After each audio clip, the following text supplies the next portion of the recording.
Good evening, listeners and friends. So, on behalf of South Asia Times and Radio Kehte Sunte, it's a privilege to welcome Anand Patwardhan, a renowned documentary filmmaker from India, who's got not every, but yeah, lots of international and, of course, Indian recognition, including the Filmfare Award, I believe, for documentaries. So, welcome to Sydney, Anand. How are you doing? Thank you. Okay, good. Excellent. Nice to be here. And for people who are not accustomed or don't know Anand very well, he's a documentary filmmaker with subjects on socio-political, sectarianism, casteism, and the political unrest that is happening in India. And his notable films are Bombay, Our City. I love that. And because having grown up in Bombay, I could tune with that. In Memory of Friends, and one of his iconic, In the Name of God, Ya Ram Ke Naam. Father, Son, and Holy War, another one that I loved. And of course, the Narmada Diary, War and Peace, Jai Bhim Comrade, and he's here for the Antenna Film Festival with his new movie, The World is Family. It's a very personal peek into Anand's family and Gandhi. So we'll talk about that after we watch the movie. So tell us about this new movie, Anand, and what are you hoping to tell us about your family and the present state of play in India? So, this movie started out as a home movie. I wasn't intending it to show to the public. I was just filming my own parents as they grew older because I wanted to keep them with me as long as possible. Yes. In their memory. So I would film at home, whenever the family got together, birthdays and anniversaries and that sort of thing. But slowly I started doing interviews with them. And once I started doing that, I realized that there's a lot of oral history here because they were part of it. They grew up during the freedom struggle against the British. Yes. And my eldest two uncles were very active in the freedom struggle.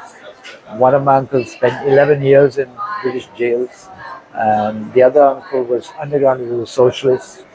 And so, unfortunately, by the time my first uncle passed away in 1969, so I wasn't yet a filmmaker. And the second uncle, when I was 32, and I already started making films, but I didn't talk to him on camera. Firstly, because neither of them actually talked much about what they did during the freedom struggle. Okay. But then I started talking to my father and his younger brother, who is still alive. And I realized that actually the entire family had gone to jail against the British, not just on my father's side, but even on my mother's side, they were Sindhi businessmen who supported the freedom struggle. Okay. And so all this history, some of which I knew a little bit and some of which I didn't know at all, started coming out. And all this footage still sat in there were tapes I had recorded on various different amateur equipment because it was a home movie, as I said. So once I started looking at all this stuff, I realized there was something that would be valuable for others, not just for the family. So were they affiliated to a party or were they free radicals? They were. My eldest uncle was part of the Congress. They were all at that time. They were part of the Congress movement, but they were part of the. One of my uncles, both of them actually were socialists also. Yes. They were the left wing of the Congress. Yep.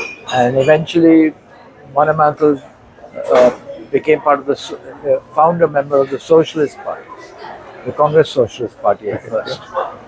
But after independence, they both left politics. They didn't continue to, reap the rewards of the personal rewards. So they actually did social work after. They didn't do political work. And they were based in Bombay at that time, or Pune? No, they were in Ahmednagar initially, and then Pune.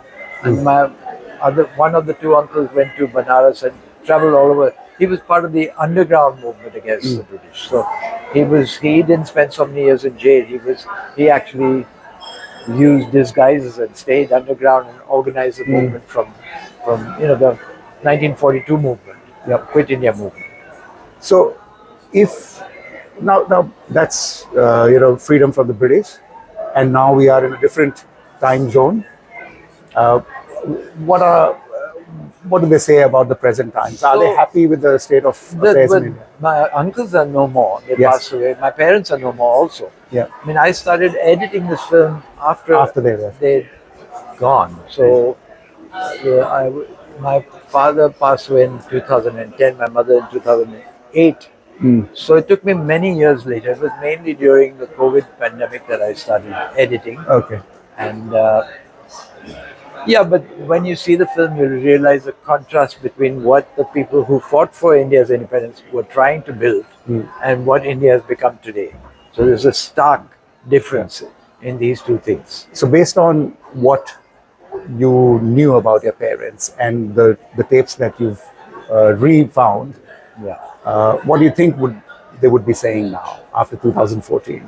It's a conjecture, I understand. But Yeah, well, in a way, I'm, almost happy that they're not here to see what's happening. that's sad. Because, yeah. I read your statement where you said that your movies are still relevant, and that's very sad, especially Ram Ke Naam. And what does that make you feel? That what's the point of doing all this if nothing's changing? What's the point of doing what you're doing? Well, Ram Ke Naam is being, I mean, it was completed 32 years ago. It was started 34 years ago. Yep.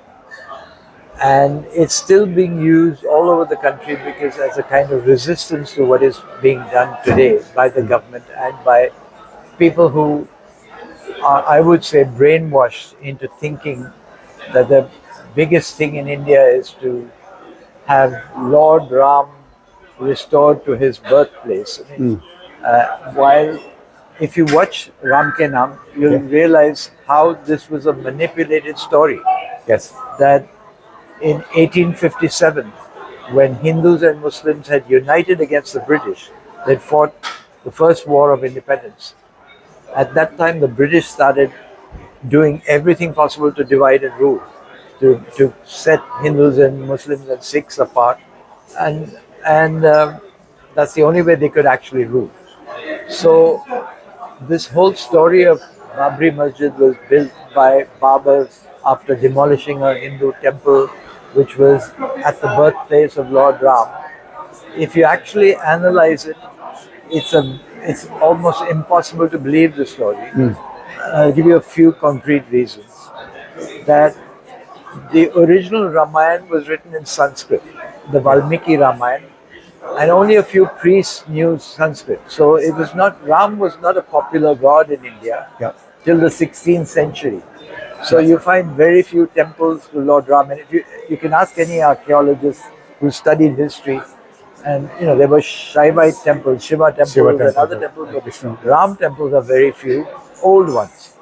But in the 16th century, after Tulsidas Ramayana was written by Tulsidas, wrote the Ramcharitmanas, and that was written in the Khadi Boli, which is a kind of Hindi language. So it popularized the Ram story. And after that, the Ram Leelas and so many things began in North India. And Ram Sita story became very popular. And then Ram temples mushroomed, especially in Ayodhya. But originally there were very few. And when I went with my very tiny camera team in 1990, this was before the first attack on the Babri Mosque, there were 20 places that claimed Ram was born here. Because any temple that establishes that this is where Ram was born would get more chadhavas, would get more donations. It's a business. So out of all of those, the Babri Masjid were so right in the middle of the 1980s, the Vishwa Hindu Parishad had organized a Dharam Sansad in which all these priests got together and they decided that the best way to come to power was to find the points of conflict that exist. The points of conflict like temples or where there was a claim or a mosque where they could say our God was here Yeah. and destroy the mosque and build the temple. So they identified Ayodhya as the first target, Yeah. then Kashi and Mathura next, Yeah, and then 3,000 other mosques. So because they wanted to keep the pot boiling, that's right. Yeah. and they actually succeeded. I mean, in before this Ram temple issue was raked up, uh, the BJP then had only 2 seats in parliament. Yeah. And with the Ram temple issue, they became 88. Yeah.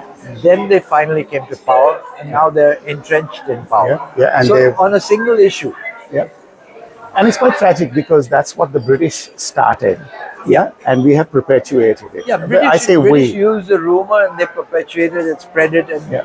that was, and ironically, in 1857, when the War of Independence was going on, there Hindus and Muslims had united. But even in Ayodhya, Yeah. there was a very charismatic Muslim leader called Achan Mian, and there was a Hindu priest who actually made a pact that let us not fight, we have to fight the British. What we should do is we have a compromise arrangement. So Hindus could pray in one part of the mosque outside, the Muslims could pray inside the mosque, and Hindus would pray in the outer compound. Yeah. So that agreement lasted till 1947. 47. 49. Sorry. Yeah. 2 years after independence. Then at midnight, some miscreants Yeah.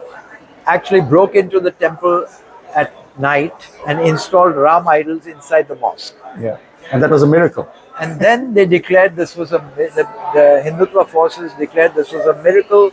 They made videotapes saying, they had a little baby boy acting as Ram, and the Ram appeared in the mosque, and then everybody was watching this video. So that is a part of the Ram sequence where you see this. But when we were in Ayodhya in 1990, we actually interviewed the guy who put the idols in the mosque. Yes. So one of the priests admits on camera, he's proud of it, that he's the one who actually put the, and I asked him, why did you do it? He said, because Lord Ram appeared in a dream.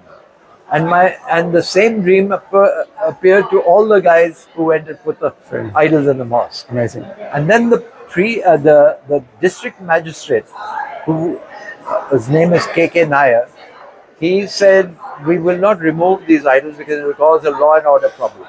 Yeah. So he argued with Nehru and others who were saying, remove the idols. So they didn't remove the idols. That festered on till 1990 when the mosque was attacked, and 1992 when it was demolished. Yeah. And then those idols disappeared.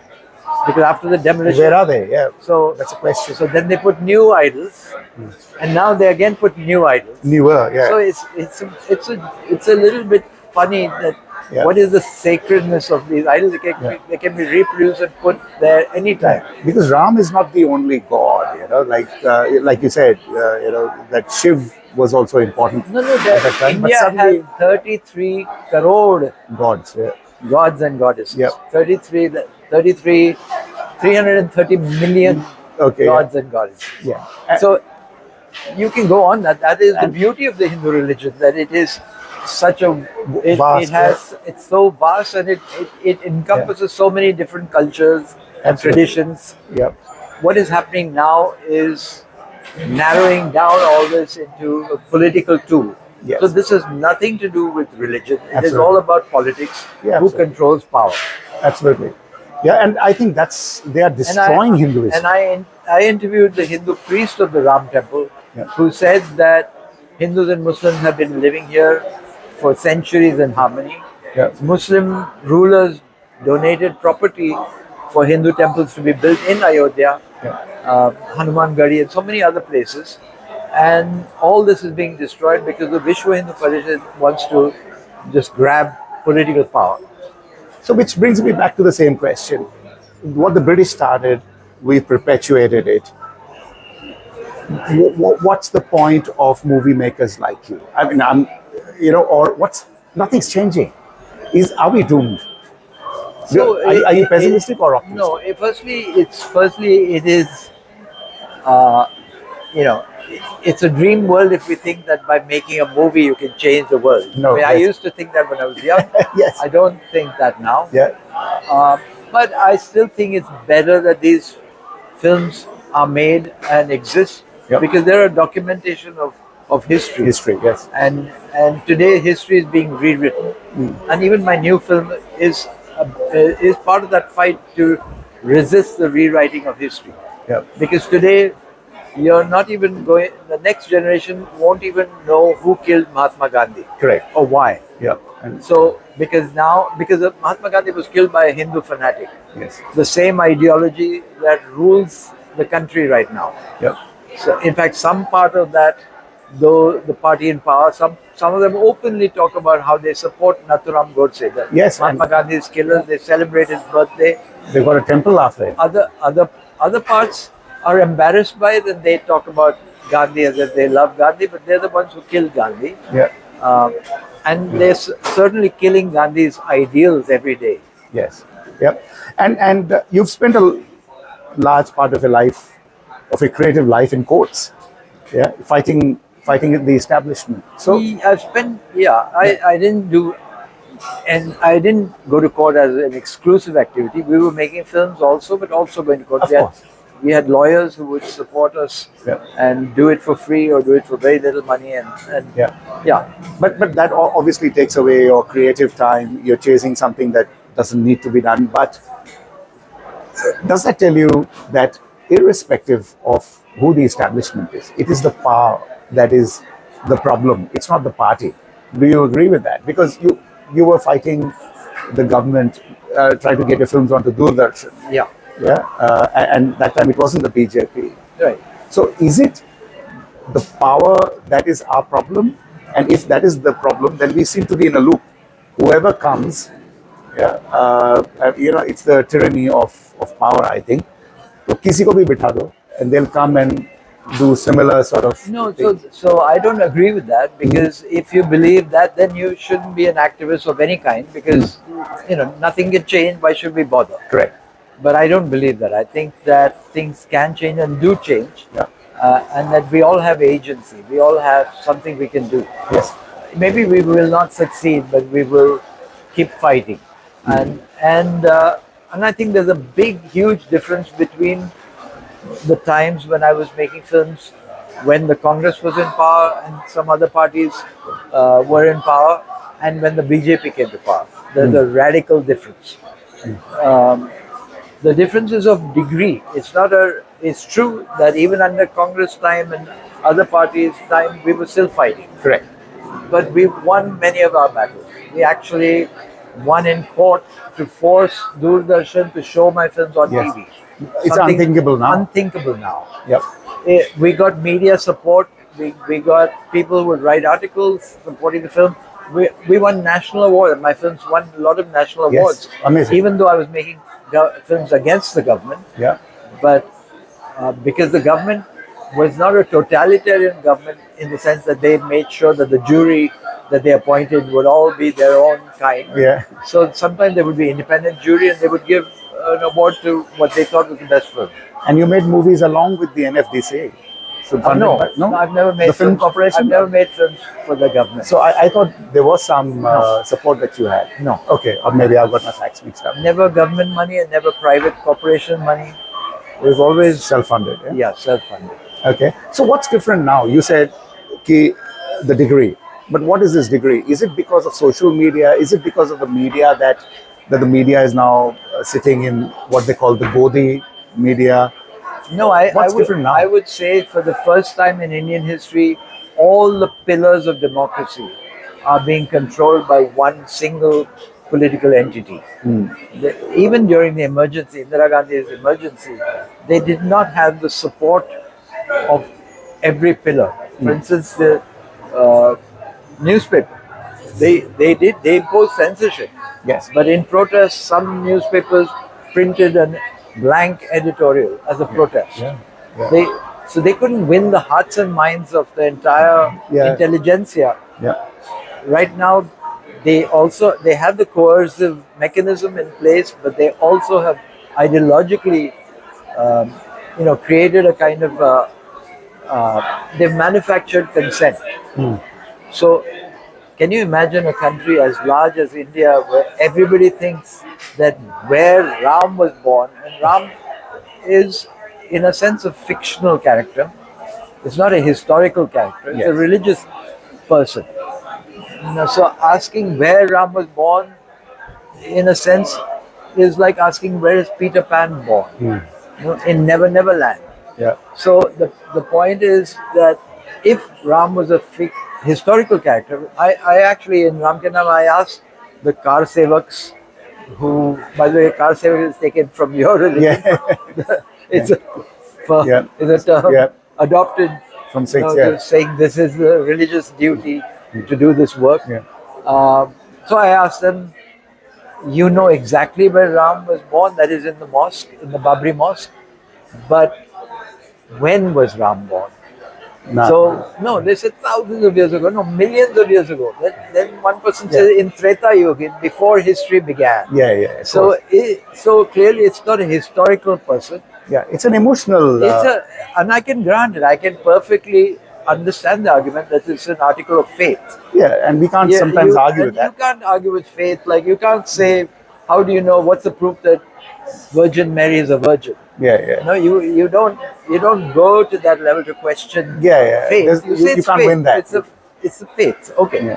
but then don't claim that it's history and this is the spot. Yeah, yeah. And that's And then- always the and then- challenge. and with the argument we were making is that you can build the Ram temple in Ayodhya, but why does it have to be exactly where the mosque stands? Yeah. So the only reason they're doing that is to create the conflict. Yeah, it's exactly like in your documentary where you showed that the procession has to not only go, but the procession also has to go through Muslim areas. Exactly. So it's provocation. Yeah. Yeah. So building the temple is not the issue; it's the demolition of the mosque that is more important. Exactly. Yeah. And I think that is where we. So And that's why I say nothing's but changing. that's an argument that many people made at the time. That okay, they want to demolish the Babri Mosque. After all, it's an old building. Nobody actually Dilapidated, no yeah. longer it was a declared national monument. Yes. But it's not the Taj Mahal or Qutub Minar that it was so okay. If we knock off the Babri Masjid, so let them have it. Why do you worry about that? But the point is that they won't stop there. Yeah. They already want Kashi Kashi. and Mathura. They want 3,000 more, and if they have 3,000 more, they'll want something else because Yeah. their whole purpose is to have conflict To bully. Yeah. and come to power by demonizing, in this case, the Muslims. That's right. And So yeah. so the attack on Muslims in India is becoming of epic proportions. I mean, it's right now it's still in its infancy, but I'm worried that if nobody says anything, if we don't make these films, Yeah. if we don't do these protests, yeah. you could have a genocide, Yeah. and the world will keep quiet, like the world is keeping quiet about what's happening in Palestine. Gaza, yeah. In Palestine, the whole world is watching a genocide taking place We are on quiet. TV. If you watch Al Jazeera, you can see it happening, and you don't do anything about it. Yeah, and they are, and if you give in to the bully, then the bully gets more powerful. And now I've seen some claims over the Golden Temple. Yeah, why not? Yeah, why not? While you are at it, Yeah. while you got 350, 400 seats because, that you because might the beauty of the Golden Temple is I filmed there also. Yes. When I was making In Memory of Friends, and the person guide who was taking me around was saying that this has every religion represented. Yeah. I mean, in the Guru Granth Sahib, there's Kabir, Yeah, absolutely. there's Ram Das, Hindus, there's Yeah. everyone there. Absolutely. Yep. So, are you scared of? Do you get intimidated? I'm sure you get trolled quite heavily. Trolling, yes, but no, I mean, the thing is that if people like me get scared, then there'll be nothing left because Yeah. everyone will lose courage if this kind of voice is. I mean, it's one thing that they do censorship on me. If I start doing censorship on myself, Yeah. then I might as well be dead. I mean, what's the point of? Yeah, and Ravish Kumar's beautiful words that I remember out of his documentary. He says, it's not about the winning; it's about who turned up to fight. Yeah. You know, so Yeah, so I mean, people ask Germans, what were you doing when Hitler came to power? And they pretend that we didn't know. yeah, yeah, So I don't want people to be able to pretend that we didn't know. yeah. That's so true. How do you handle the trolls with Ram Ke Naam after 22nd January? I believe there's another movement against They've been Ram Ke they've Naam. been they've been a movement in the sense that wherever the film is being shown, there have been attacks on the people who are trying to show the film. But here is the lucky thing is that we fought this battle earlier. We got a censor certificate. We got a U censor certificate, which means universal. Yep. Anybody can see it. Yep. The government's duty is that if somebody attacks the film, they should catch the attackers. That's They right. should let the film continue because it's a legal film. Yeah. So, I mean, the whole purpose of having a censor certificate is that you're allowed to show this film. Yeah. And Gotta be law and order. so far, whatever people got arrested, they all had to they got bail either the next day or right away. And it's a travesty that they got arrested at all. Yes. But the law is on our side in this matter. Now, moving to documentary filmmaking, so now it seems documentary films are being recognized in India. There's a big market now where There's no market. documentaries are going mainstream. I mean, people are now aware, they're winning awards, international awards, and because of social media, there's a recognition. Don't you wish? There is some recognition outside for some films that have won awards, and that's a good thing. But there is no huge space for documentaries in India that is created inside India, where there are theaters which show documentaries or television shows documentaries. That doesn't happen. A few things get on Netflix, very few. Almost, I can't think of except one or two films that have actually made it to the OTT platforms. So the act of showing films is also a labor of love. It's not that you have to make the films; you also have to go out and show them. Because in my case, I'm lucky there are a lot of people who are showing films. Yeah. So the films are being used by activist groups, by some college professors and teachers who are brave enough to show the films. Yeah. And this is one of your many trips to Sydney, Australia. And how are you finding your stay here? Yeah, I'm loving it. It's great weather this time. And yeah, I've been here to the Sydney Festival before. This is the first time in the Antenna Festival. Yeah. But I thought I would go to a documentary festival. The Sydney Festival is a fiction festival, Yes. largely. It's a big one, shows a few documentaries. So I thought that this would be an interesting space to look at, and I'm happy I did that. Yeah. And I've been a couple of times to the Melbourne Film Festival also. Yes. What next? Next is still now to show this film. It's a fairly new film, so I'm traveling around doing screenings. Yeah. In India a lot, and a little bit outside. And happy birthday. It's coming up on the 18th. Yeah. You do your research. Oh, yeah, of course. Yeah. I mean, look, being out of India, unfortunately, we get, thanks to the internet now in the last few years, we've been sort of quite lucky that way. But so we were cut off, and there's almost sort of a limited time that we can spend. Yeah. But no, it's important. But welcome, and I hope you have a good screening. Yeah. And I believe people have wet eyes at the end of the movie. That's what I've heard. So looking forward to the movie. Yeah, it was a difficult film to make emotionally because it's about my parents. But yeah. All right. Okay. So welcome and all the best. Thank you very much Thank for your you. time. Thank I really appreciate it. Yeah. Thank you.